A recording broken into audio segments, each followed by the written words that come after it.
Hello and welcome to the Brunch Committee podcast. I'm Daniel. And I'm Amenye. So how are you doing, Amenye? Yeah, it's been a long week so far. So I think you had a long week last week. So much work going on at the moment, just at work. But yeah, it's been okay. Finished like Your turn. an hour ago. It's your turn So to about have 8 o'clock. You finished at 8 o'clock. Yeah, pretty much. Yeah, I finished at 8. But yeah, other than that, it's okay, to be honest. It's not too bad. Working from home, so there's no commute. How about you?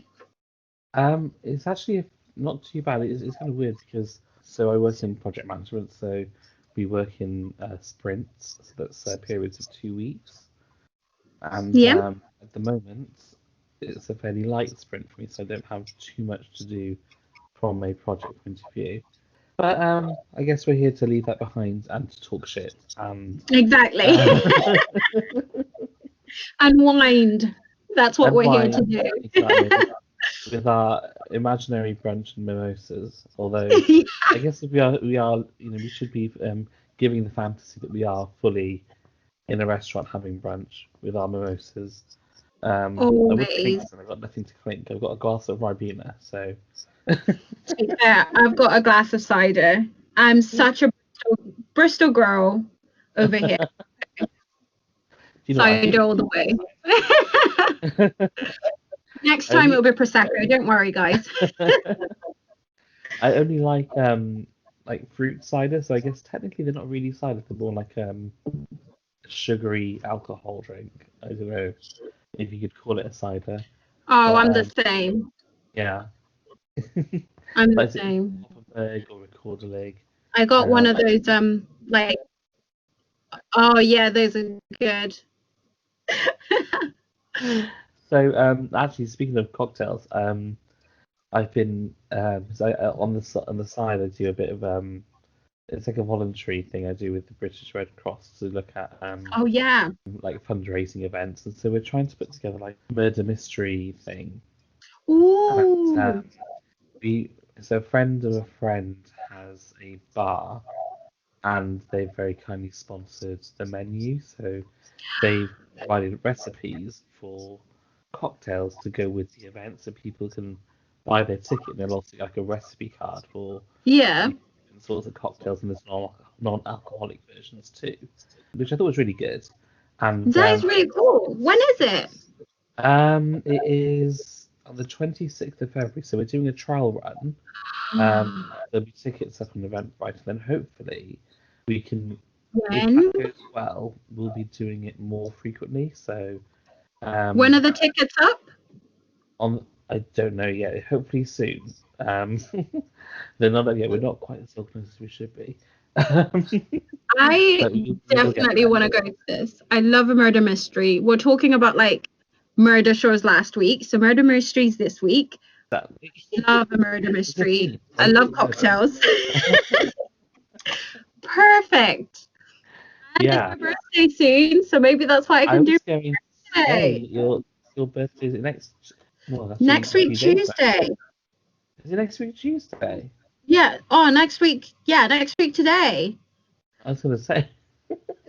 I don't know what day it is. Oh man, but yeah, are you gonna do anything for your birthday? I mean, obviously, there's not much you can do.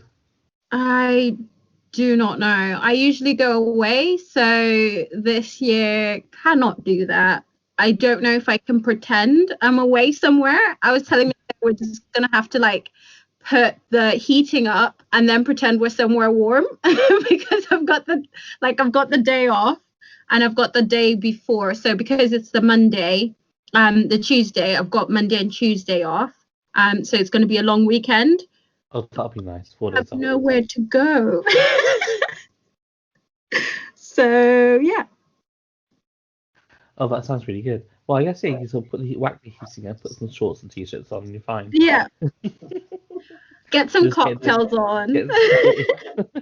What's that brand of like is a pre-mixed alcohol? It's like a tropical something or like What's that? I can't remember what it was called now, but it was supposedly in quote tropical flavors.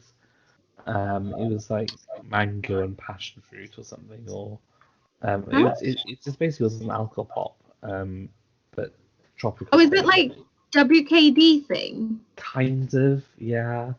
I remember years ago, before a work party, I didn't want to drink wine for pre-drinking, so I bought a couple of Yeah, those, and I was hungover by the time I got to the restaurant. It was so I was bad. gonna say they have the worst.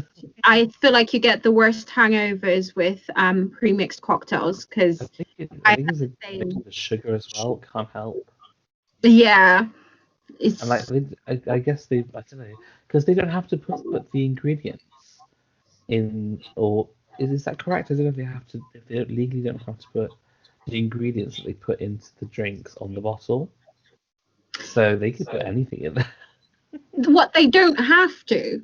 I don't think they have to, unless the laws have What? That changed. can't be a thing, can it?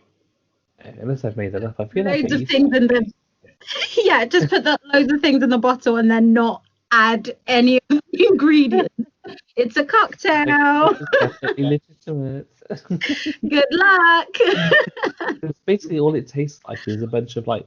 So you know when you go to some like cheaper bars, they don't give you cranberry juice, or they'll give you like a cranberry concentrate, or they'll give you instead of actual lemon juice in the cocktails, they put like the sif or the jiff, the concentrated stuff Yeah, in the drink. You're not actually getting the fresh juice. You're getting like a concentrate or a syrup version.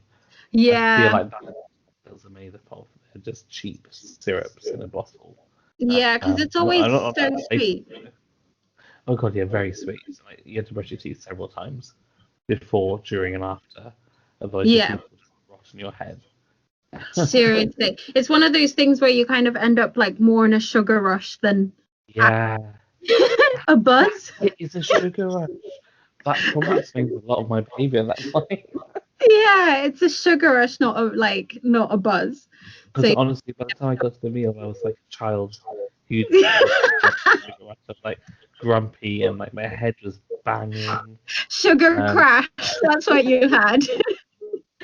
by the time we got to we went to Lloyd's afterwards, which for anyone listening Oh, is classy. uh, yeah, it's one of those places.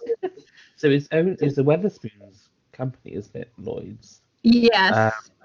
and it's the Weatherspoons, but they play music basically. And you go in, they have carpets for some reason, and the carpets are all sticky, and there's a smell of like cheap Lynx knockoff type products, and like vomit that they've not mopped up properly on the floor. Cool. And yeah, I mean, unless it's changed, I mean, I've probably not been there for about 5, 6 years. So unless they've drastically changed, it's not somewhere I want to go. To be honest, I don't think many people will be going there after that description. And so this week's sponsor is Lloyd's on the Brunch They did not know how you're going to describe it before they sponsored it. Accurate but true. Accurate but very true. Oh man. Well, speaking of truth, and well, I thought, well, we could talk about some news stories, but the news is quite depressing, and it seems to be the same Oh thing my every god. day. So I found some interesting stories. They're Ooh. not necessarily all funny or haha, but I thought they were interesting. We could sort of talk about them. So the first one is about a new documentary called "Framing Britney Spears." Um, Okay.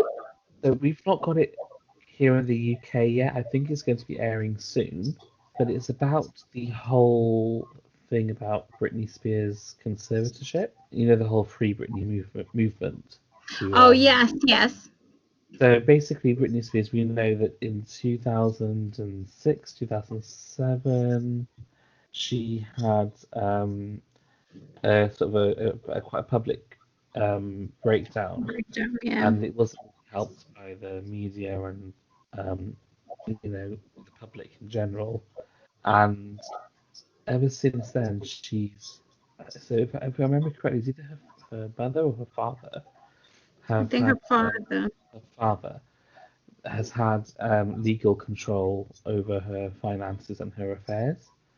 And there's a lot of celebrities, obviously, who back this movement, but there's a lot of not just celebrities, but the public as well, really think that she should be allowed to have control of her own affairs and her finances.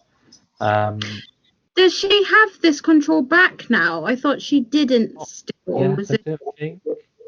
So if I understand correctly, they have renewed, or her father has had it renewed. I'm not sure how much longer it's for. His opinion is that he's protecting, here you go, the quote is protecting his daughter from those with self-serving interests and those who seek to harm her. It's a weird one because I don't understand why she can go out on. I mean, this between then and now, she's gone on global tours, Yeah. millions, tens, and even hundreds of millions of dollars, and her money is keeping her whole family up and running in a lifestyle that they are, they're all Accustomed to now, yeah. accustomed to, but she can't control like her own affairs. So And how old is she now? Because that's also another. Because yeah, I know she's kind of been in the limelight, and like you said, she's had um unfairly a very public breakdown.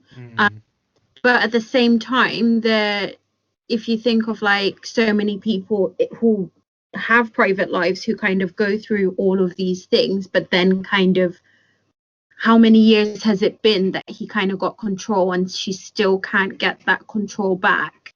exactly. So she's 39 years old now, so she will be 40 this December.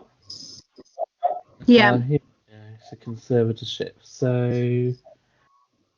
here we go. So it has people like Cher, Paris Hilton, Miley Cyrus, Bette Midler. They all support the Free Britney movement. Has she requested for this to be obviously for her to have her control back in court and stuff? I don't know. It's a very good question. I'm trying to find out. So she went on indefinite hiatus. Okay, so she is still under her father's control. So is the documentary essentially about the start of this and her losing like her control? Yeah, so it kind of seems to go from the very beginning of her career. So starting from the beginning, when she started, when she was sort of a teenager, she must have been what, 18, maybe 18 when she came out. Yeah. Maybe even younger than that. I thought she was younger than that. I feel like she was younger than that because she was in the Yeah, Mickey Mouse Club, I think it was. as it was. Yeah. But when she released her singles, she would have been like a teenager at the very least. And it's crazy because I don't know about you, but for me, it feels like she's always been in our lives. Like she's always Yeah. been there, and she's not even 40 yet. Like she's 8 years older than me, not that much older than us. And I think yet that's she also the gives thing. so much. Yeah. Because I think that's also the thing because she has been like she was quite close to our age group, which is why we've always kind of had her in a way she's kind of grown up with us, but in a very public way, and with obviously why all these other things like her breakdown and stuff are so public. But she's kind of grown up with us, which has been the start. Well, not necessarily the start. Like celebrities have always been very public, but the kind of start of they don't have a private life. Obviously, where we are now, it's even more so now that they don't have a private life because social media and all that stuff. We were kind of the beginning of that, where it started as in like you want to know everything about celebrities. You want to know when they go to the supermarket. It's kind of like they're not entitled to that private life, whereas we are. It's quite crazy, but I think she was quite the start of that because if you think of like all the relationships and stuff as well. So I was just looking at this one. Justin Timberlake's is coming under fire about it, apparently. Yeah, so apparently the film or the documentary discusses the song. Remember Crimea River? Oh Uh, yeah. and so he had an interview shortly after where he mentioned that he had sex with her, and I think at the time she was maintaining that she hadn't had sex with him or that she was a virgin, one of the two. Either way, she clearly didn't want to discuss this, yet he Yeah. quite did discuss it. Um, and yeah, there's a sentence here. The film notes that Spears has publicly moved for her father to be permanently ousted from his conservator role, and shows clips of her fans in the Free Britney movement demanding the courts fulfill the singer's wishes. So it looks like the film is claiming that she has requested to have his control over her finances and her life removed. Obviously, all these with these sort of documentaries, we need to bear in mind that it does have an opinion. Yeah. The filmmakers do have an opinion. They do have a point of view and a message they want to get across. So until I guess until it all goes to court, we're never going to find the real full truth because her family aren't going to come out and say anything, and they didn't. They were all contacted to speak in the film, and they didn't. Britney Spears was apparently requested as well, but it's not known if she received the request. So, Okay. um, yeah, it'd be So interesting. I'm quite looking nobody. forward to watching this because it reminds me of the Whitney Houston documentary. There was two, but they came out sort of within a similar amount of time of each other, and Hmm. it's interesting how we see their lives on in the media, and then we see their lives on these documentaries, and how it feels like they're very lonely and very Yeah. I think it's and surrounded by people who don't have their best interest at heart. yeah. I've watched the what is it? The Zac Efron sort of documentary thing where he goes and to different places. It's on Netflix and he goes to different places and it talks about like renewable energy and all that stuff. But he essentially says how like being in Hollywood and being famous is so you have so many people around you, but you still feel alone. He always says things like, especially Los Angeles is and Hollywood is one of those places where people are constantly around you, but you feel so alone and you feel so isolated still. So yeah, I can imagine you never quite know who's there for you or who's there for your fame and your money, I guess. Yeah, it's sad because with the Whitney one, I think the one I watched was Can I Be Me? So it was on the BBC I haven't iPlayer. watched any of those actually. That one is quite good. There was another one as well, which was released a year later, which was just called Whitney. I think her mother's in that one as well as she gave an interview for that one, Sissy Houston. Okay. But the 2017 one, Can I Be Me? It goes into the whole relationship between her and Robin. So Robin, her best friend, I can't remember her name is now, Robin Crawford, and it talks about how they were best friends growing up, and it alludes to the fact that they may have had a relationship between them, the two of them, and Okay. as Bobby Brown sort of came into the scene, she was pushed out, and Robin was the only one who really had her best interest at heart, including things like the drug use, her work schedule, what she was being asked to do. And I guess Yeah. from Whitney's point of view, she was so wrapped up and loved up and so involved in herself that she She didn't see it. also didn't see it yet, and she also pushed Robin away, which is so sad because obviously now Robin was basically ostracized, and then they only reunited is not the right word, but there is footage of her going to the funeral, and it's like, well, Oh that was shoot. that was the last time the last time she got to speak to it, it would not have been a good conversation, Yeah. but she still went to the I didn't funeral. know It's that actually. yeah, it's definitely worth a watch. I'd recommend watching. It should be on iPlayer. Whitney Houston, Can I Be Me? Um, Okay. Definitely worth a watch in my opinion. Yeah. Speaking, I mean, obviously, with the Framing Britney Spears, I don't know when that documentary is going to come over here, or if it'll be on Netflix or Amazon. It sounds Yeah. like it probably will be because there'll be a lot of talk around it if it has. I hadn't seen it, but I literally just Googled Framing Britney and so much has come. Mm. There's a lot, isn't there? Yeah. Yeah. I Um, wonder if something will actually happen as a result of this. yeah, I think that's the thing about nowadays as well. It kind of brings it up to the limelight and then more people know about it and then it kind of builds up momentum again, doesn't it? Exactly.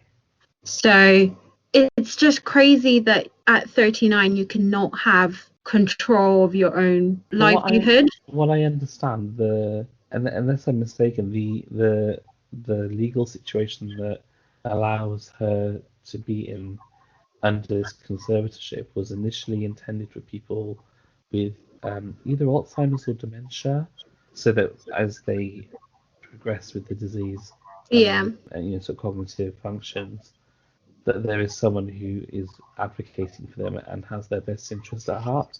yeah, Their finances aren't squandered on healthcare or not squandered on healthcare. You know what I mean?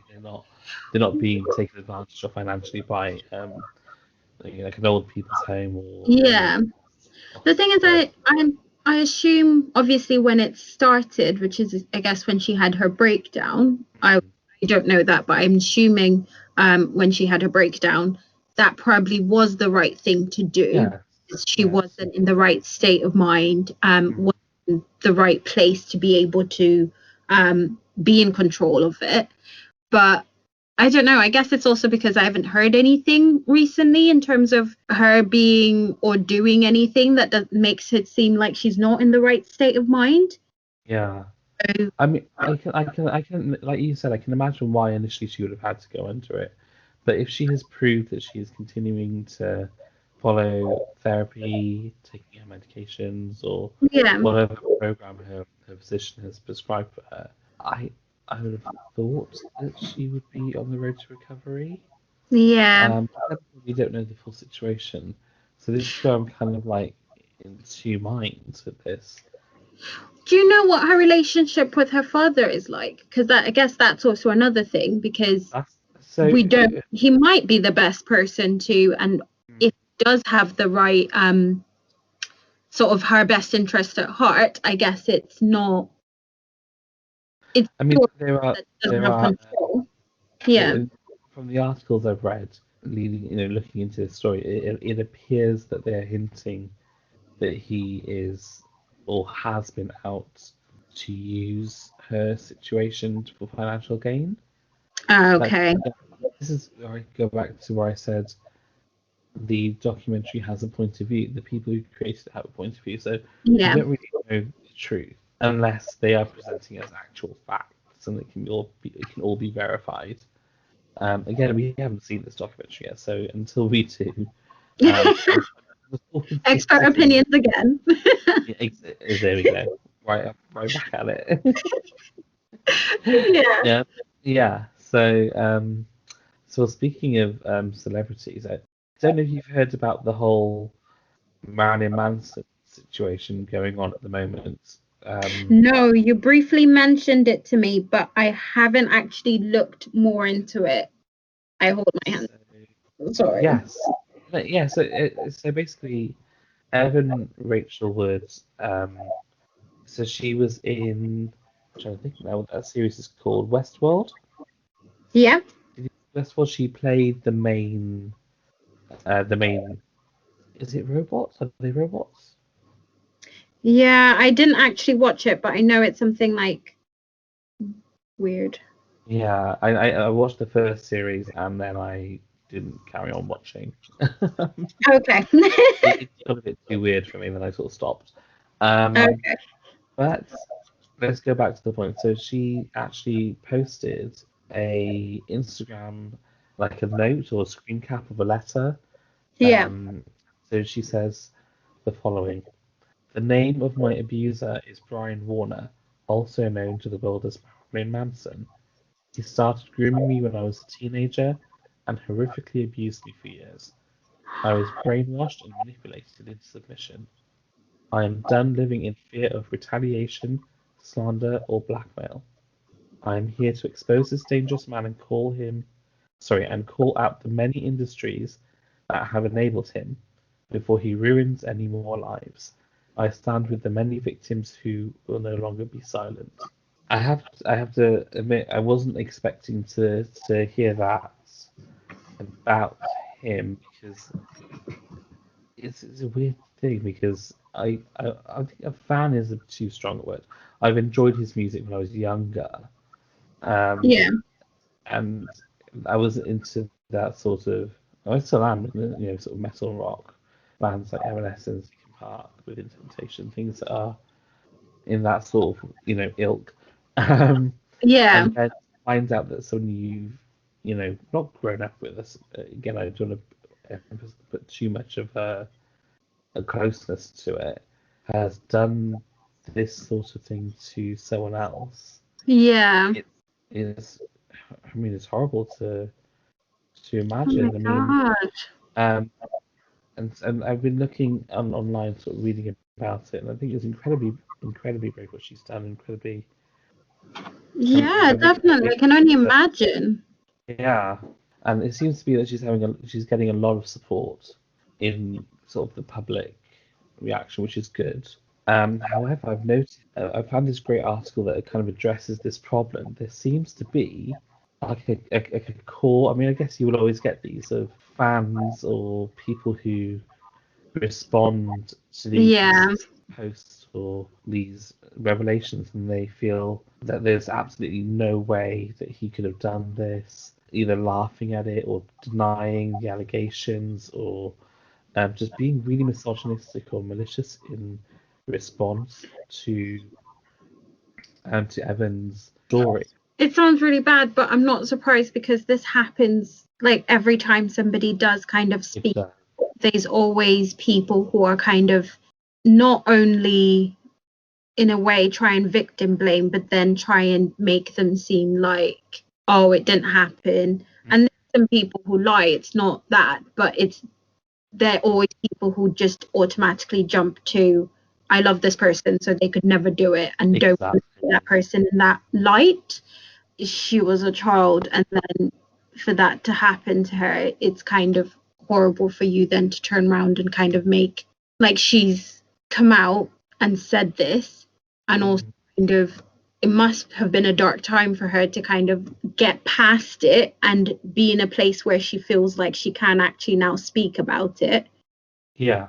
and then people to kind of turn around and try and turn it on her is horrible. So there's an article I found on loudersound.com, and it's a subsidiary of Metal Hammer. So Metal Hammer is a like a metal rock magazine. They have online presence as well, and basically it looks like when they posted the news of Evan's public accusation, Yeah. there was a lot of responses on their channels from fans who were victim blaming and like putting like laugh emojis Oh or God.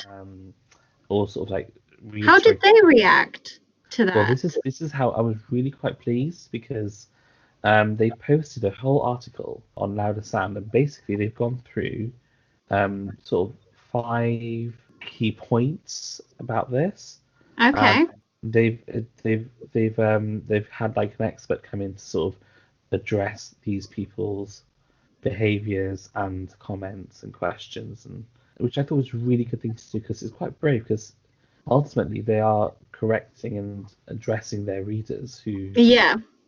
who are acting this way Mhm. rather than pandering to them. They are saying no, this is actually we don't do that here. But you kind of set a Um, precedent. If you don't do anything, you'll get exactly. more of those. So even the ones who Yeah, don't feel emboldened enough to do it will start feeling like they can. exactly. So the 5 points. So I'll just quickly read out the headlines of the points, and then Yes, maybe I please. can somehow post a link to the article. But the first one was, if it was that bad, why did she stick around for so long? Number two, so why is this all coming out now? over a decade later. 3, why is this playing out on social media rather than in the courts? 4, it was just a BDSM relationship. And 5, they're doing it for the fame/money/clout. Oh, there's another point. 6, what about the thousands of men who have had their lives ruined by false accusations? Okay, there's more. 7, they're dating Marilyn Manson. What did they expect? What? Yeah. Sorry, So that one irks me. yeah. So those are the main points that they address, and they've really addressed it without going into the full details of the article. They've done it amazingly well. Like I think that article really could just be published in general to address these sort of Yeah, naysayers. People come forward and say, "Look, this is what happened to me, and I'm publicly naming my abuser."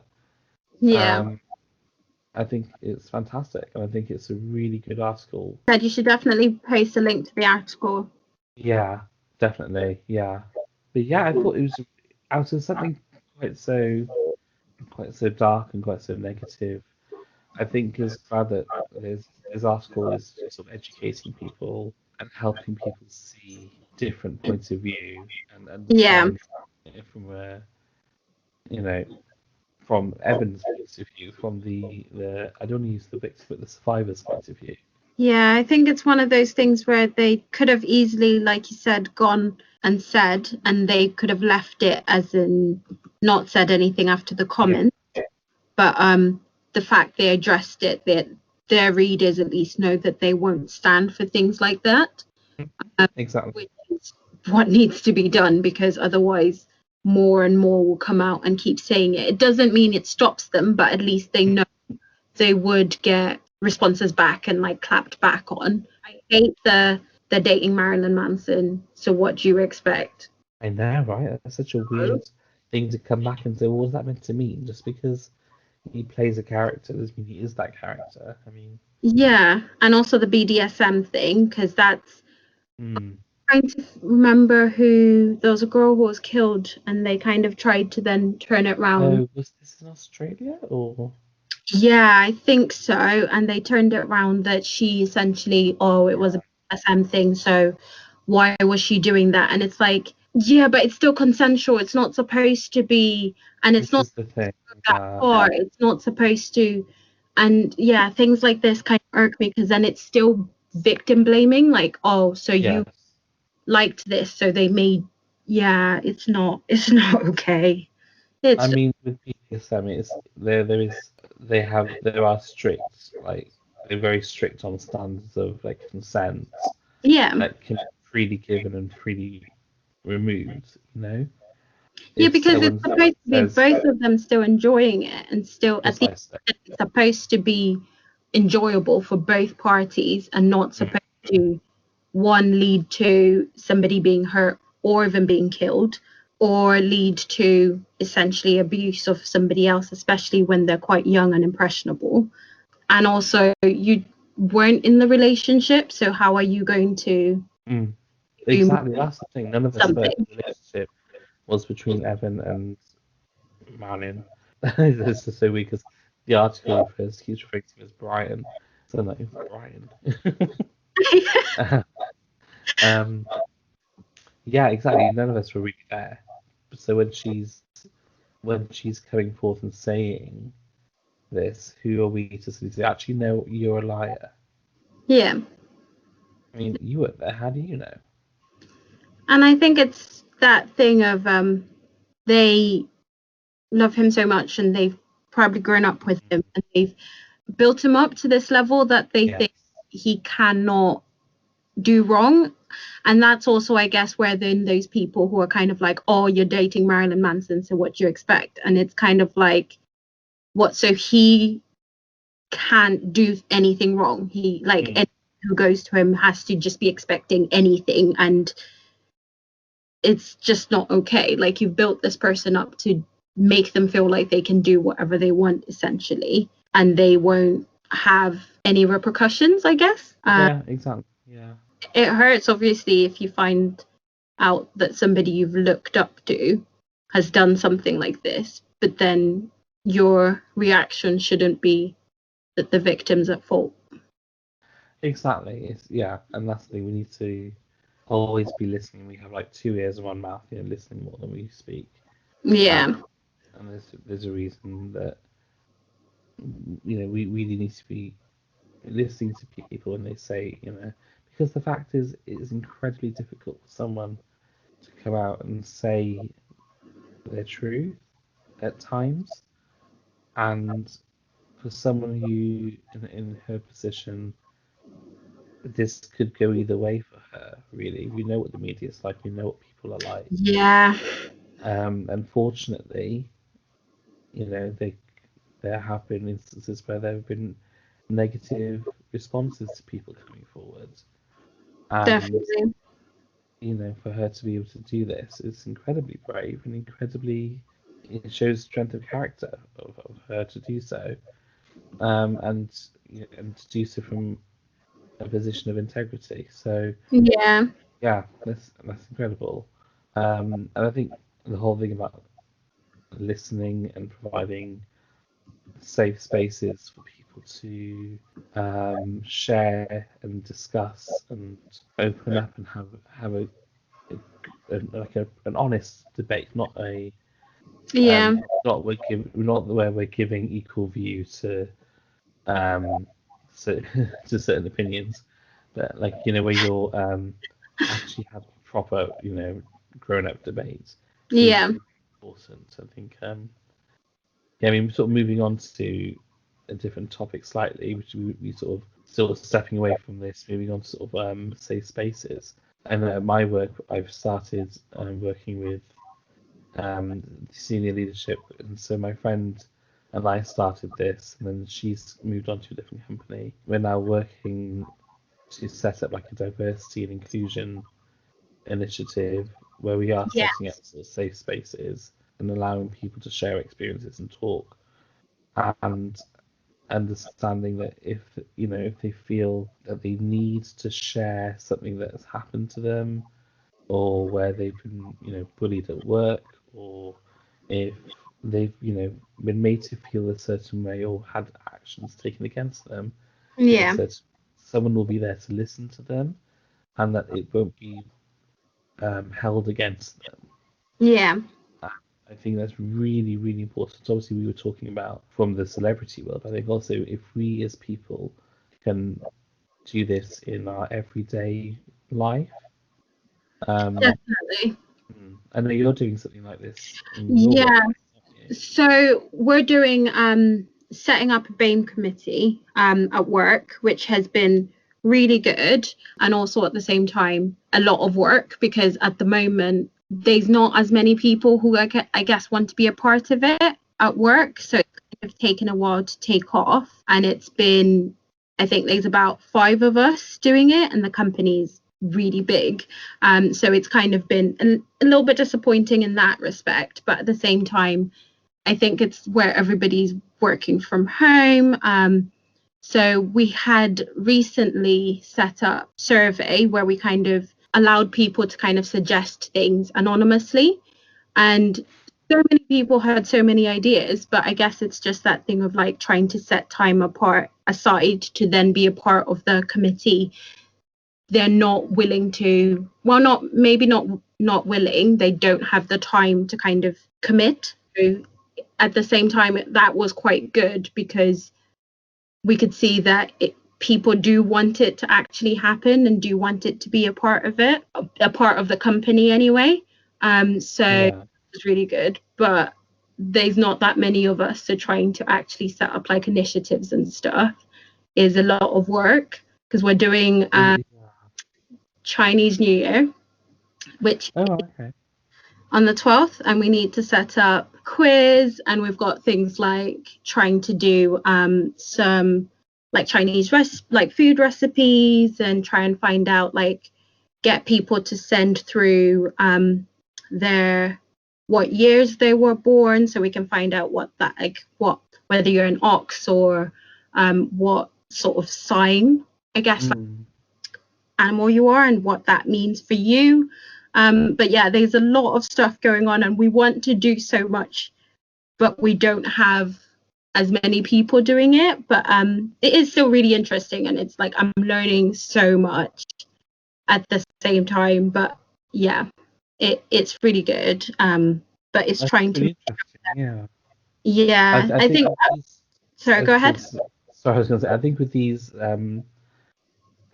these new initiatives or new sort of startups in the company, you need to be able to spend a lot of time and effort up front. Yeah, And we're having that discussion at the moment where the company is really enthusiastic about the work we're doing, but at the moment, a lot of the time and effort is coming out of my personal time. yeah, We've come to some sort of agreement with this from the senior side of things, so the senior management.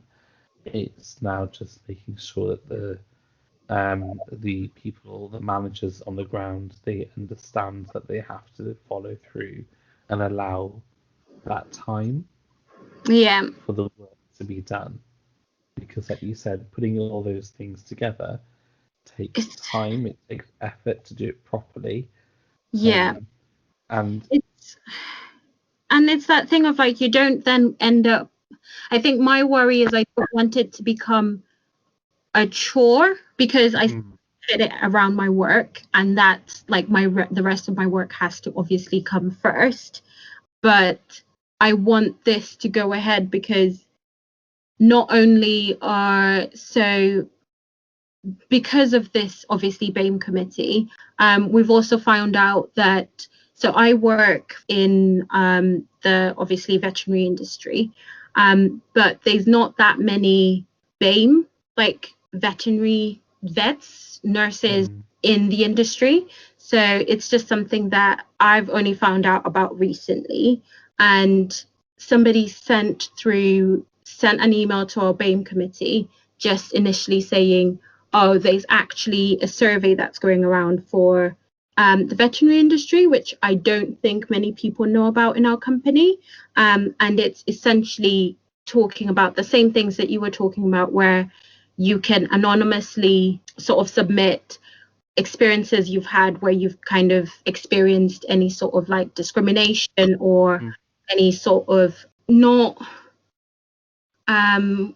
sort of discrimination and negative. Well, Um, sometimes it's not always direct discrimination. Sometimes it's yes, indirect. Sometimes it's microaggressions. That's the word. Um, it's essentially that's a survey that they've started as part of the veterinary industry, and they're looking at, and it's called like Race Together, but not many people knew about it. okay. Something that was sent to, it seems like, I guess, the select fews, I guess, if you're a part of a veterinary like membership, or so obviously Okay, depending like a on like union of your, some sort. yes, depending on, I guess, your qualifications, you'd be part of like a Oh, subscribe. like a chartered institute. Yes, essentially. So some people would have been aware of it, but they wanted anybody who's worked in who works in the veterinary industry. So obviously anybody that also includes us and the head office. So that's something that we weren't aware of, and because of this, we have been made aware of it. And it's something that obviously we've then tried to communicate to everybody else to make sure that they can input this, because obviously Mm, those numbers and whatever comes out of it is then going to be used. So it's done by the RCVS, I think it stands for, but it's like the Royal Veterinary Standards, and they're mm, taking this information and trying to essentially turn the fact that we don't have that many BAME people in the veterinary industry and try and address some of the issues of why maybe we don't have as many BAME people in the veterinary industry, and I guess what we can do about that. Um, mm. but it's something that's bigger, but we can have our say as well. And yeah, so it's just kind of raising my awareness to all these things that are also out there already that we might not know about. And it's kind of like not necessarily who you know, but it's also your circles, because obviously those circles are what expose you to all the additional. So we would have never, the rest of the head office would have never known about this if the BAME committee didn't exist, because they had somewhere to send it to without having to actually send it to the entire company themselves. Yeah.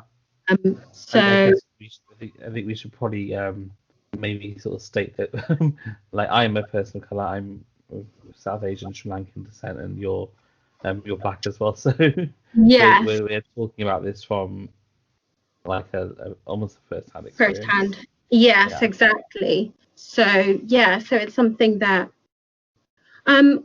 what I found interesting is I had somebody ask, so when we set up our BAME committee, I had somebody ask if we were only having people of colour in our Oh, committee. that's an interesting one, yeah. And for me, I always kind of thought no, because not only is, I think Zambia is also quite huge. I think it happens everywhere, but Zambia, there's a lot of people who were born in Zambia but are white, but Yes. sort of have a lot of friends and family who are of colour. And so for me, the BAME committee was always about making people more aware of other people of colour and what they go through, but also their culture, and I guess so that you can be a bit more sensitive. And so when you we had this interact with them. discussion as well. So one of the sort of questions, like rhetorical questions, we put up when we were presenting this to the company at first. Do I have to be, LGBTQ plus, or do I have to be black? Do I have to be Asian? Do I have to be any other Minorities, actually. Yeah. characteristic? And the answer is no. The whole point is it's not. It's for diversity and inclusion. So we want to highlight our diversity and make an inclusive workspace.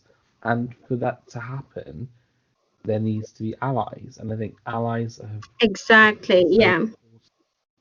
to so many different civil rights movements over the years. I mean, it is important that we have. Otherwise, it is literally just us alone Yeah. pushing, It's and the them whole using their point is we're privilege, isn't working it? together. We're working together, Yeah. and yeah. So when people ask that, and people, the next question that sometimes comes up is, "Oh, I'm not an expert," or "I don't have this knowledge," and the fact Yeah. is, no, we really are experts. We're all learning and trying to find our way Exactly. through. We may make mistakes and we may, say the wrong thing, but we're all coming from a place of positivity. We want to do better. We want to be better, Yeah. and we want to make our environments better. So we're all learning together, and it kind of goes back to that whole thing of you don't win hearts and minds by sort of taking the dictionary or the sort of the correct way of doing things and bashing them over the head. You've got to reach them where they are, hold their hand, and take them on the journey with you. Having said that, I'm not necessarily saying it's everyone's job to educate people. Yeah. We're all I think, adults, we can educate ourselves. yeah, I think it's that thing of like, because people are so afraid, and I know in this day and age, because of obviously people being afraid to be put on, I don't know, a video coming out of them of, oh, you said this, and taken out of context.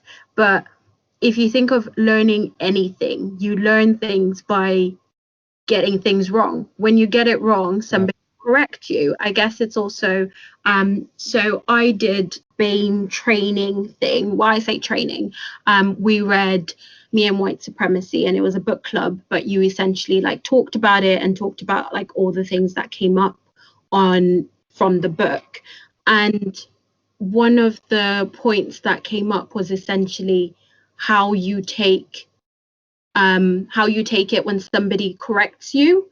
And I think that is the main part of it, because it's kind of, you will get things wrong, you will always get things wrong, because in work, in school, you always get things wrong, and then somebody corrects you, and then you know how what you need to do going forward, or what you need to say, or how you need to approach whatever issue you were looking at going forward.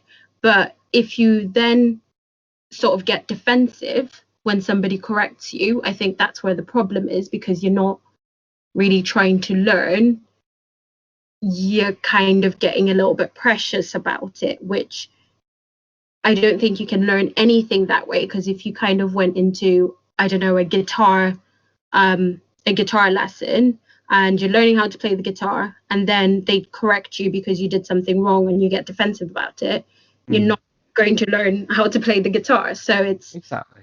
Yeah. it's always what happens. And I think I think also, I think with that defensiveness as well, I mean, sometimes that comes with personal maturity. I think sometimes people aren't necessarily mature enough to understand actually it's not a personal attack. yeah. It's just someone doing me a favor, really, and saying, look, your ass is hanging out. Yeah. Pull up your trousers. To be fair, I think it depends on how somebody says it. Because Yeah, that's true.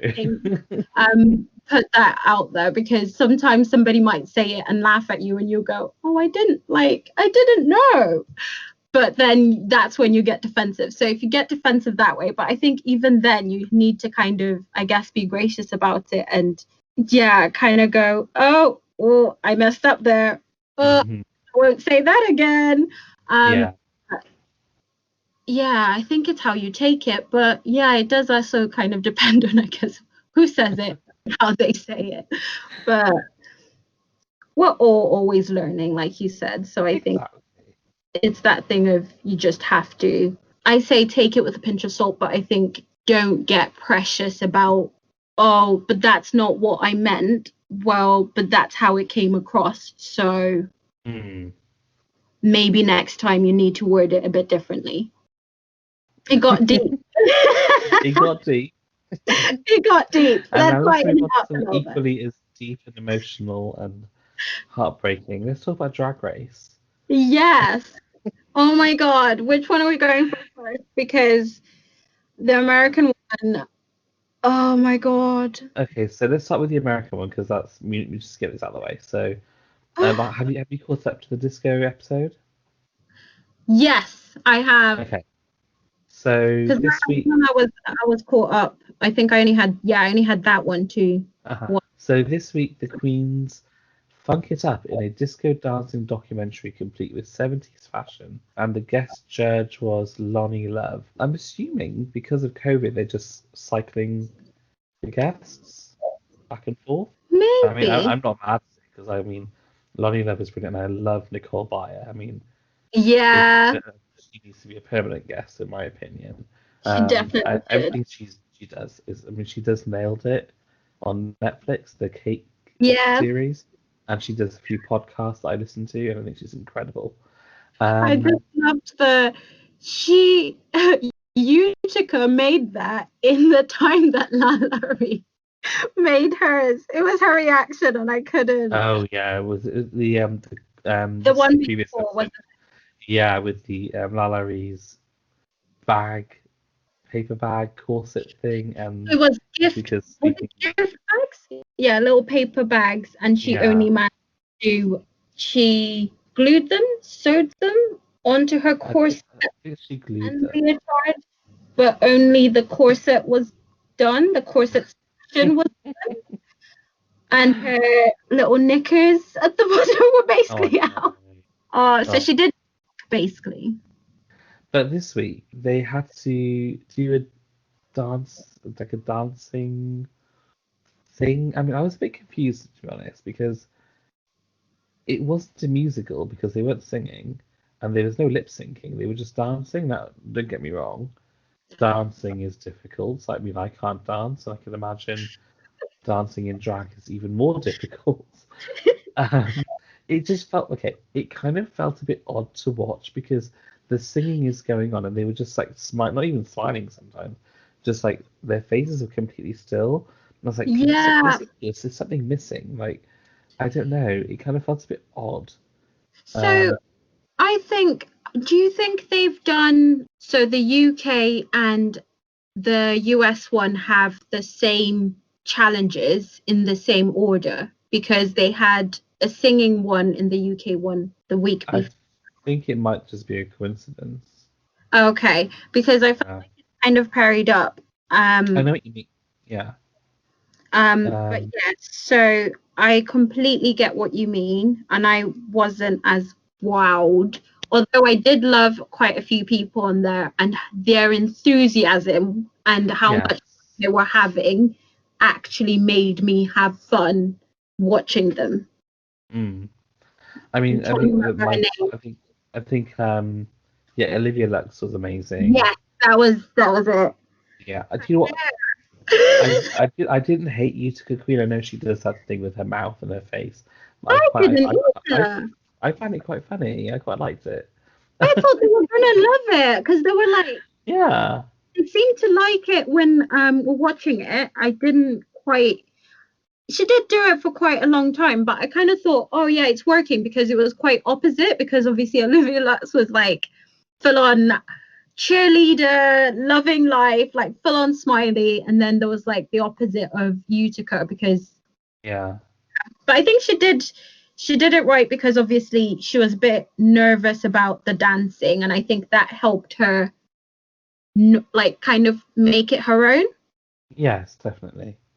Yeah, the only person who didn't necessarily hide their nervousness was Tamisha, maybe. Oh yeah, you could She tell. looked quite stressed on the stage. And I mean, that's what I read. I read it as stress. I mean, I thought that as she well. yeah, she did explain that she has an ostomy bag. I think And I think I can see how that could have affected her performance. I think it does. And also, if you've noticed, she's been wearing like more like ruffled, and I think the week before it wasn't as tight, and I think they mentioned the fact that her outfit wasn't as tight, or her dress wasn't as tight and could have been more fitting. It Once she had mentioned it, you kind of noticed that stuff, especially because they mentioned how she had too many ruffles and there was too much going on. I think maybe otherwise, if she has it too fitting, you can kind of see it, and maybe that's what she was trying to hide. But she hadn't told. I know she didn't want to tell them. Yeah, and it kind of really bad that they judged her so harshly. But she didn't want it to be why she stayed. She didn't want it to, and that's true. And so she went out on her own terms, which is perhaps the best way to do it, really. I mean, you don't want to go out not feeling like, or not that you've not been your authentic self.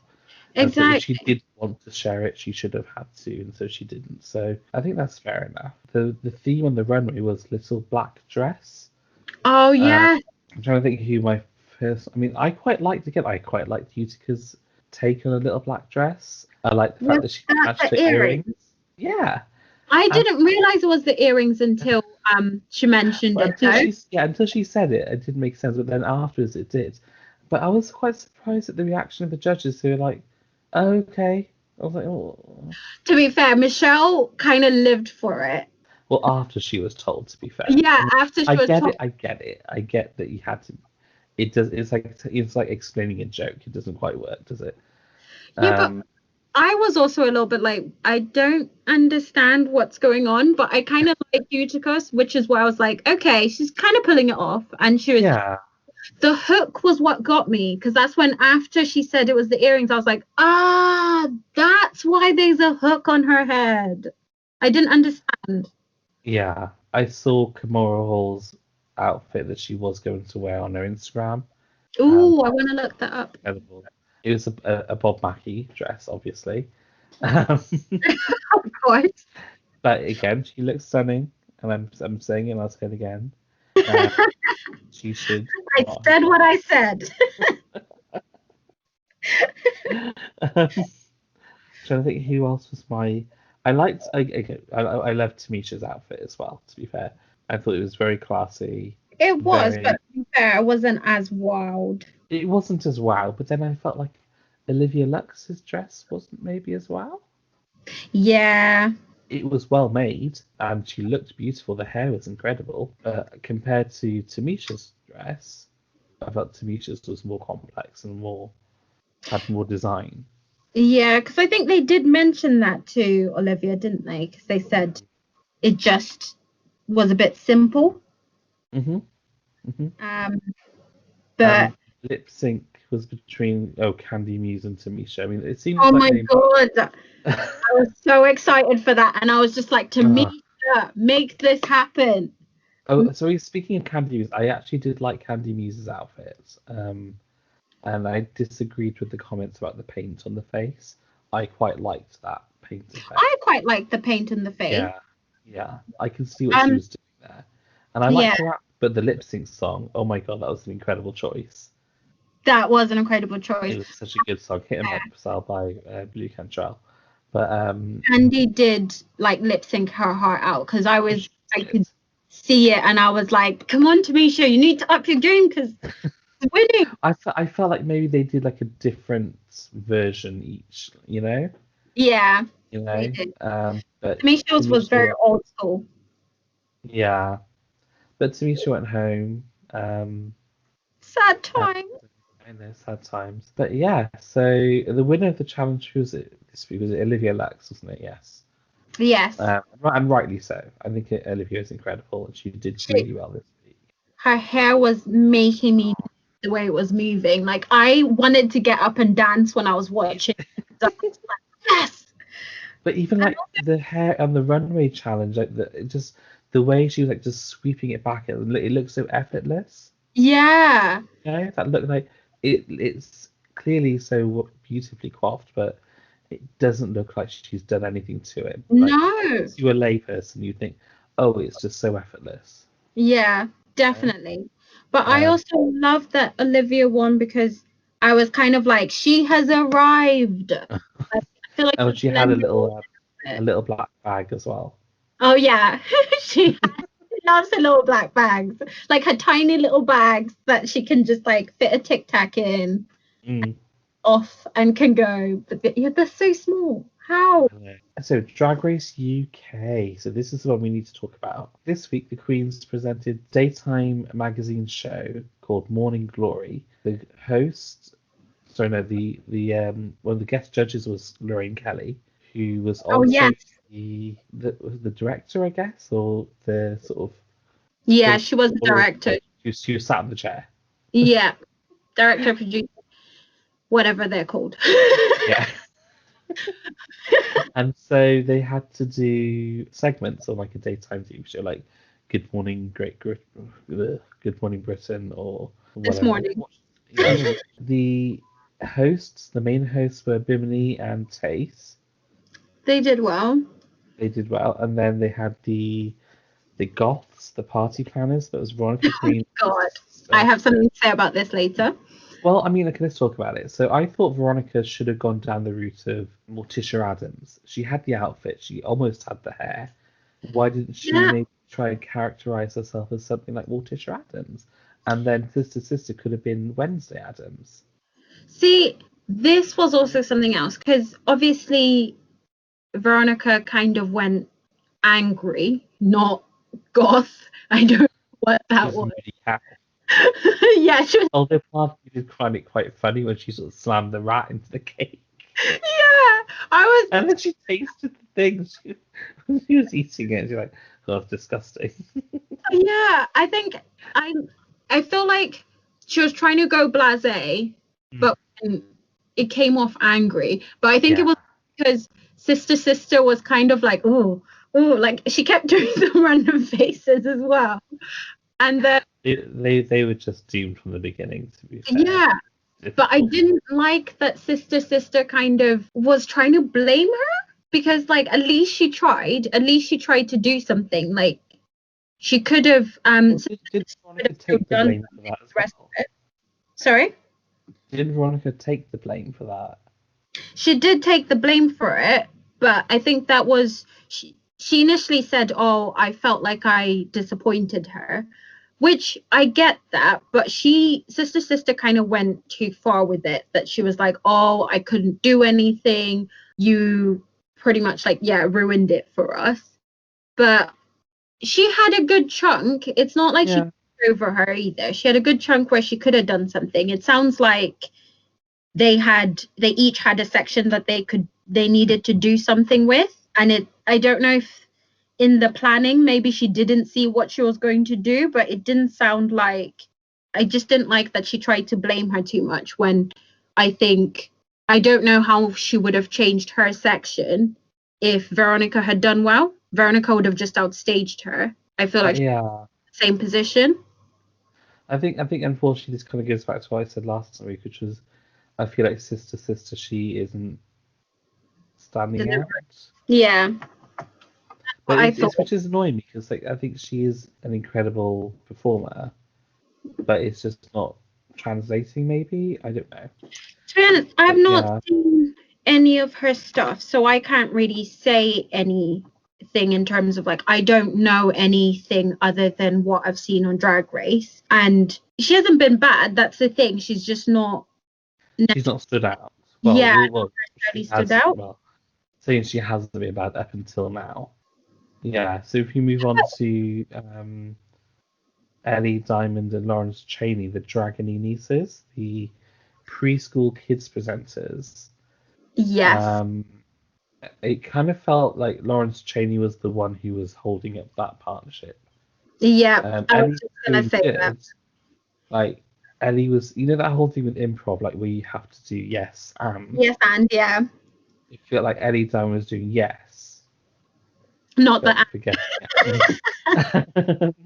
Yes. Oh wait, and. And then Lawrence was like, "Don't worry, I got it." Yeah, she wasn't bad, but she wasn't good. I think she needs to stop putting herself with Lawrence Chaney though, because I feel like she said to Rue about how come you don't call me Ellie Diamond in a Scottish accent. Thing is, though, I don't think RuPaul can understand any of their accents at all. Because you hear people say when they come, or even when we go to a different country, it's difficult to understand a regional accent if you're not from that country, or if you don't understand the language, maybe, because you're not going to necessarily decipher it. Yeah. So I think maybe, I mean, I have a friend who, when she moved to the UK, she thought we all sounded the same. Everyone in the UK all sounds the same. So maybe RuPaul doesn't understand that Ellie has a Scottish accent. But also, how would you say Ellie in a Scottish accent? Ellie Diamond? Because I feel like she just finds it easier because. Yeah, you can play with the word Lawrence Chaney, like you can at the vowels. Because Ellie Diamond. Because I don't think she sounded. I don't think Rue understood what she meant by that. As in, like, she was just a bit weirded out. Yeah, I feel like she was trying to work out. She was thinking maybe she meant, why haven't you got like a nickname kind of thing for me? Because that's saying, oh, I've been thinking about different ones. And that's when I was like, I don't think that's what she means, Rue. But I don't think it was just awkward. Yeah, the way it came out, I don't think she understood that she meant, why don't you say it in a Scottish accent? Yeah, skipping forward to the challenge, I think Lawrence Chaney did really well. I love the dress she was wearing, actually, the pink sort of velvet one-shouldered dress. I love the colour. I quite liked that colour of the dress. I mean, it wasn't anything special. Well, it was, but, Sorry, I can't think. Oh, in the challenge. I can't think of what she was wearing in the challenge because Ellie was dressed up like an actual child, I think. Walk thing. I think Lawrence was dressed like she had like a purple wig, I think, and like a pink, like a fuchsia pink velvet dress. Lawrence Chaney. You're looking it up. Yeah. Well, while you're looking that up, so the Essex Girls, money-saving experts, that was Tia Coffey and Ahura. I felt like Ahura finally shone through on this challenge. I love No, I think I didn't expect her to sort of outshine Tia. Tia. Yes. Yeah. I Well, did not expect that either. I didn't expect that because I was kind of like, oh, she's gonna outshine her. She's gonna outshine her, and I kind of, it sounds really bad, but I kind of wanted her to outshine her so that because she had been saying so much about Tia and talking about her leaving, I was just a little bit like enough. But then they had that heart to heart. They have their hearts, yeah, and they made Yeah. up. They're best friends now. Yeah. Best friends race. It was, I love on Drag Race how they do this Essex girl thing, where they just smear fake tan all over a white outfit. Now, obviously, I know that's the joke, and whatever. I loved it though. It just looks so odd on camera. Like it looks like they just rolled around in mud or they had an accident in the bathroom. It really doesn't look nice. No, but I think because there was the bit on the front that I wasn't I kind of thought was a bit weird, but I liked her, on her collar. She had like quite a lot on her collar, and I was like, that is perfect. Yes, oh definitely. Is that it's like when you're putting on foundation. Oh, when Ahura was wiping off her boy face. Yes. And I was like, I texted my friend. I was like, the color difference between what she wears as a foundation as a boy to her natural skin tone is about 10 shades. Yeah, you're wearing the wrong foundation. She's wearing my foundation. It's like, you can't do that. Who needs a tan? Oh, I know, right? Oh, but you're from Essex. That's true. You gotta keep up the tan. Now, if you move on to the star of this episode, Is she from Essex? I think no, she's no, she's. That's a good question. I don't know where she's from. Because I was like, oh, she did really well, and I remember seeing that her taking off that makeup as well, and I was like, maybe she was just being her when she was on the show. It's not actually props on a job well done. She's from Worksop. Where's that? Nottinghamshire. Okay, so no. Yeah, so it's north. Okay, so well done. Yeah. But yeah, like I said, moving on to the star of this episode, Ginny Lemon. So I thought she did quite well as the weather reporter. I loved the crazy sort of chaotic energy she was giving. Like I personally find that hilarious. Like I think that's why I loved her show. Because it was just chaos. It was unbridled insanity on a stage, screaming Wuthering Heights into a mic. I loved it. Oh so yeah, I to be fair, I loved that. And then when she translated that into the weather reporter, I found it good. I do agree. Yes, it kind of felt it was a little bit one note, but I didn't hate that. I feel like it would have been better if we did actually get a form of weather report. That is true. Didn't get any.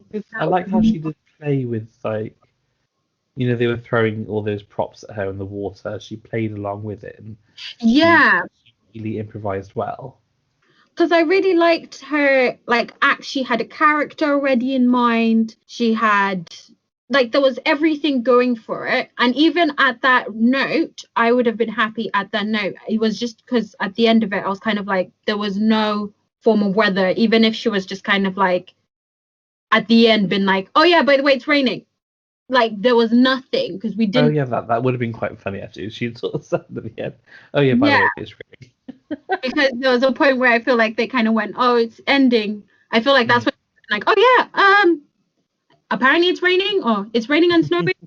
Any form of weather, there was no, we didn't. That was my only criticism. But yeah, I think the whole one note thing, they do. I don't know. I feel like it did go there, but I think it was okay. What do you think of her runway outfit? Yeah. I quite liked. I mean, it wasn't. I mean, when you compare it to someone like Ahura's outfit, where she was like Elvira zombie, or Lawrence Chaney's one with the latex, like the face and everything, makeup. Yeah, But I liked her. I liked Ginny's hair. I liked the. I I mean, did like her hair and makeup actually. I think that was yeah, good. and I liked the way that she spoke to the back and forth with Rue about Yeah, the heels and the shoes, and I found that. I feel like they're being a bit more forgiving of later seasons. I think they're starting to realize that they have to be a bit more open-minded with drag. Like yeah, you don't have to wear it's heels in different drag. forms. Yeah, Yeah, and so I think it's quite nice to see that. Like it was quite encouraging to see when she did say, actually, I prefer not to yeah, wear heels because of my health. They were accepting of that, so that was good. yeah, Um, definitely. I liked the hair. The way the hair was like teased at the bottom. So the hair sort of, it was like straight It down, was like straight, and then yeah, but the bottom it was all teased out. I quite like that. It was quite dramatic. I think it was a shame that you couldn't really see it though because of the sort of cape or the long sleeves.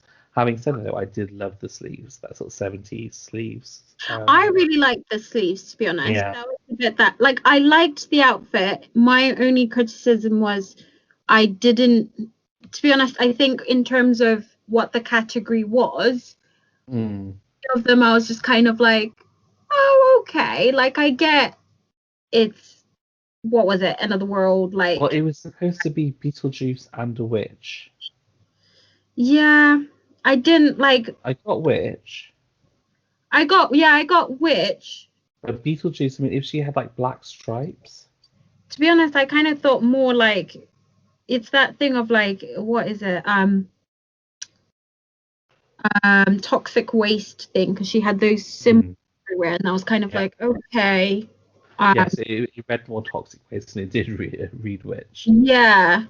So I didn't really get very much of that, but I think many of them, it was kind of like, oh, okay. Yeah. I think it was only Lawrence Chaney's. I was like, okay, that is more out of the box and a little bit more like got you thinking and had background behind it. I liked that, and it looked good on her as well. So we move on to the lip sync. Kim Wilde, You Keep Me Hanging On. Such a good song. This lip sync. Ginny just walks off. What does she say? I can't remember what she says at the end of the runway. I feel like she But was like, "Oh, wait for this" or something. Oh no, that was in, they show the like confessional thing videos, and she's like, "Okay, I'm getting ready," and I was like, "Okay," mm, just went. And for so long, I was just kind of going, "No, she's gonna come back.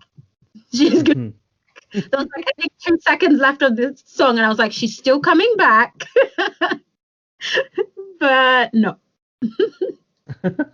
So I mean, Ginny said that she couldn't lip sync against Sister Sister, and she talks about how she would have regretted if she had tried to fight against something she didn't want to fight for, and she felt like she'd done what she'd come to do, and I can kind of understand that. Like I feel maybe that she sort of came to show what she had to show, and they didn't get it necessarily, and what's the point of? I mean, the fact is, it's not Drag Race isn't necessarily for every type of drag performer. It's for it's not a very specific, but Drag Race has a type of performer in mind. When you think about the type of the makeup, the type of looks, what's expected from Drag Race, Yeah. I think maybe Ginny was a bit too far outside the box for Drag Race, and See, I I don't know. think I don't, I I think it's if she didn't want to change who she was for Drag Race, I think she was like, well, you know what, I tried, I had a good time. Actually, I'm gonna go home now. See you guys yeah. later. And I think the press did sort of initially. I don't know if you remember before the season aired, there was all this hype that someone left Drag Race, and there was all that she had like a swearing match with Was RuPaul. this what they were talking about? I I didn't think people realize. keep trying to sort of hint that this is the one, but no one. I don't feel like Ginny would lie about it, so I don't think she would say. I feel like she would say if that was the case. Yeah, but I because think they would she's have got showed it as well. Not necessarily like showed it, they would have showed more of like a drama around it. It just seemed more like, okay, bye. Kind yeah. of I also think the fact that just they and take showed it. that RuPaul was just sat there smiling and laughing. I think Yeah. RuPaul said something, and I think they cut it out because there was absolutely no way RuPaul sat there and didn't say anything. I'm sure she said something. It was like something, clever. That is, sorry, my laptop just went off. But that, oh my God, maybe because I was gonna say her criticism of what they showed was not, yes, they were like bad as in like you stayed at one note and stuff like that, but it wasn't Mm. really that bad. And if anything, I kind of thought not sister would go, and Ginny would stay. Um, Yeah. depending on the lip sync, but I felt like they were leaning toward the comments were worse on Sister in terms of, I guess, her actual performance and the track record, because I feel like Ginny's done better. I wasn't Mm. expecting that. So yeah, I think that bit came as a shock. So I was a little bit like, oh, okay, she's not coming back. She's not coming back. But also, yeah, I didn't think Ginny had done that badly, so I wasn't expecting her to just kind of go, I'm done. So I'm just reading an article here. Apparently, because I think it's not next week or the week after, coming up shortly. There's going to be Snatch Game, obviously, and she had planned to do Cilla Black Oh yeah, or see Mona that. Lisa, and I would Ooh, really love to see her do Cilla Black. I would have loved to see us do Cilla Black. I think she'd been so funny. Yeah, it's a shame that she's gone. And I think, hopefully we'll get to see more and more of her in general.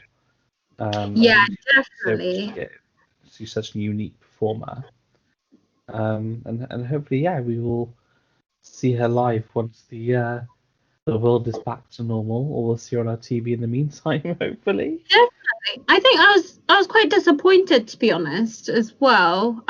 Just because I was kind of like, when we saw her, Mm. like she was funny and it was good, and I loved obviously like the show of it, but I wasn't as wowed. I was kind of like, oh yeah, this is fun, it's great, but it wasn't like, oh, I would necessarily choose to go see her again. Um, Mm.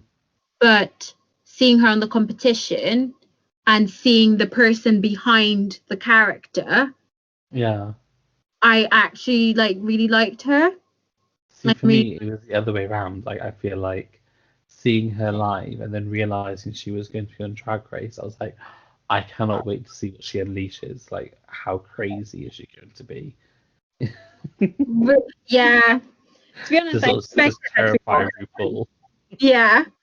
Speaking of RuPaul, the outfit she was wearing on the runway for UK, so she was wearing like a teal blue, like a dress with the shoulders. Yes, yes, the ones that go out. I really like that one. So, I mean, it was good, don't get me wrong, but I felt like the shoulders were just like satellite or like giant wings. I'm trying to get it up. I It's like think it kind of looked like oh, what was it? Utica's the curtain outfit with the curtain pole. I really like. Oh, what the one when she came in and oh yeah.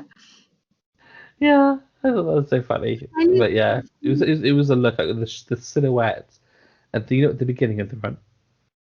At the beginning of the runway, yeah, when she sort of stands against the backlight, and the yeah. music starts, and you just see these shoulders, All the shoulders, shoulder pads, all of the shoulders. blades, She shoulder was like, pads, "How many shoulder pads do you want?" Yes, all of all of them, them. all of them. When Keep them you going. think you put too much, you have not. So next week, apparently it's the Ruru Vision Song Contest. Or what, the one where they said they talk about lockdown and the Yes, situation. apparently next week is going to be like a double special. So there's going to be on the 11th, we're going to have the Ruru Vision Song Contest. And Okay. then the following day, there will be like a synopsis, or something like a breakdown of, so I'm just reading off the screen, synopsis. There'll be a breakdown of the Queen's lives in lockdown for 7 months. Oh my God. But do you know what though?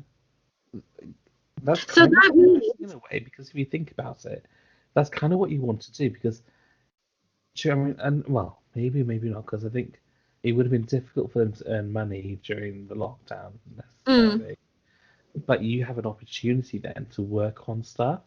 yeah, So I think, but then conversely, Rue then coming back in for episode 6 is going to be expecting so much more of them because because you've they, had they've time. had an opportunity. Yeah. The chances are they were probably given more like different things that they needed to do or needed to bring because I'm guessing because they know what runway outfits they need to bring, don't they? Um, so they may have given them like some extra ones as well because they would have extra time. But also, I just realized, last week we talked about when we saw Ginny and Yeah. the point of filming it was. Mm. It was the end. Ginny, Oh God, yeah. because she didn't get that far. Oh God, of course. But yeah, No. that's what I just realized because you're talking Oh. about the lockdown. And yeah, because obviously we saw her in between before the initial lockdown. So we had the initial lockdown and then came out of that before the second lockdown. That's when we saw her. So she was already out at that point. She wasn't in this lockdown thing that they had to deal with. Well, that's a shame now that I realise that. So yeah. Oh well. Well, I'm kind of hoping they do a reunion show where they all come back together like they did, in the olden days of Drag Race. Yeah. Before shows, like they have like a reunion special where they all get back together and shout at each other. Um, like the Real Housewives, with Andy Cohen and they start fighting. Yeah. But Also, yeah. I was gonna say what I've started doing is watching RuPaul's Drag Race Canada because I didn't watch. You didn't watch Canada. I watched, I think, a couple of episodes, and then I don't know why I didn't watch the other ones, but I'm rewatching it, and I have just watched up to the last one that I watched was Snatch Game. Okay, so who won that one? Priyanka wasn't good, and I like Priyanka. Yeah. Priyanka didn't go, so Priyanka had to lip sync. The one who won, Do you know who won? yeah, I can't remember. She's not gothy kind of one. Jimbo? Was it Jimbo? Oh, Jimbo. I like Jimbo. Jimbo, yeah. Jimbo won that one. I like Jimbo as well. What was this character? And I like Rita Baga. Rita Baga's Oh, really good. Joan Rivers wasn't Jimbo's Joan Rivers. Yes. So good. I So liked good. Alona. She was Rebecca Moore. I thought she was really funny as Rebecca Moore. Oh, what the no, I'm One not of the thinking. Clock Destroyers. Oh yes, she was good. Yeah, I really yeah. like. But I thought she was really good as that. She was actually really good. I was not expecting that, and I wasn't expecting Lemon to be good either. And she was Oh, it's JoJo Siwa. Dance Mums, yeah. Oh, do you know that JoJo Siwa? I mean, I know she's on the news at the moment because she came out recently, didn't she? I did But not. I didn't know her until then. well, yeah. So she was in Dance Moms and she's like a huge YouTube personality. She's made like she has like a huge merchandise thing with like supermarkets in America. Okay. She came out recently, like literally in the last few weeks, which obviously that's great. I just can't stand her. Seriously, to be honest. Welcome to the community. Stand over there, please. She has Welcome. she has such like 7-year-old girl energy. Like she's just like I got that from Lemon's performance. I saw this video on YouTube of her and the paparazzi, and obviously her mother must have called the paparazzi. and she's just dancing around and like literally performing like How old is she? I think she's 17 maybe now, or 18. Okay. But she dresses like a well, I don't know what she dresses like. There's nothing to say. But you know Not what? gonna Good for her. That's her truth. That's how she wants to live her life. That's fine. Yeah. I find it incredibly difficult to deal with at 9 o'clock in the morning. That's That sort of energy, like, another energy I was gonna oh, say. You need to oh, bottle up. yeah. Oh God, then I think if I injected myself with that energy, I'd be dead. It'd be overload for me. Oh my God. Oh, yeah, I definitely got that though. So yeah, so she performed it very well because I definitely got that energy. I was, yeah. oh my God. But yeah, she was really good. And so was Rita. I was I get. disappointed with Priyanka. No, I think Priyanka's. Yeah, without giving away too much, I think Priyanka is a really, really good performer. Strong. She's really strong performer. I think she has that background of. I think she was a kids' TV presenter, so maybe that Yes. helps. Yeah. Okay, so I guess next week then we'll also have to catch up on Canada's Drag Race. Yeah. We'll Adding more be drag race catching to up it. as well. We shall leave you to catch up with Canada's Drag Race. Yes. Yeah, If we'll you call it a haven't day. watched it, I feel like you have to watch it with me. We're watching it together, and it's still not been spoiled, actually. If you've not watched it, or if you have watched it rather, don't spoil it for her. Yes, please. The comments Speaking of coming in spoiling, now. please don't send any spoilers to our Instagram. Please. And everything else can be found at Brunch Committee on Instagram. I can be found at Dan Kumar Official. And I can be found at Mini Chanda. We also have a Facebook page, the Brunch Committee. Give us a like, post a comment, and we'll look forward to seeing you next week. Yes, get in touch, please. We'd love to chat. Bye. Bye.